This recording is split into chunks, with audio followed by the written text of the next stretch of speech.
নমস্কার। আশা করি সকলেই ভালো আছেন এবং প্রত্যেকেই অধীর অপেক্ষায় রয়েছেন এটা জানার জন্য যে এমপ্লয়মেন্ট ব্যাংক থেকে কবে অ্যানেক্সার 3 এর জন্য মেসেজ পাঠাবে। কিন্তু সেই মেসেজ তো দূরস্থ।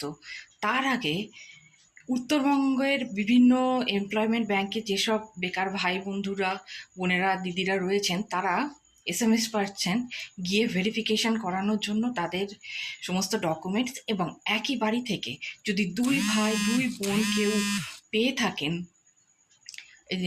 এই বেকার ভাতা, তাহলে তাদের মধ্যে যে কোনো একজন পাবেন সেরকম একটা ব্যবস্থা করার কথা সূত্র থেকে জানা গেছে।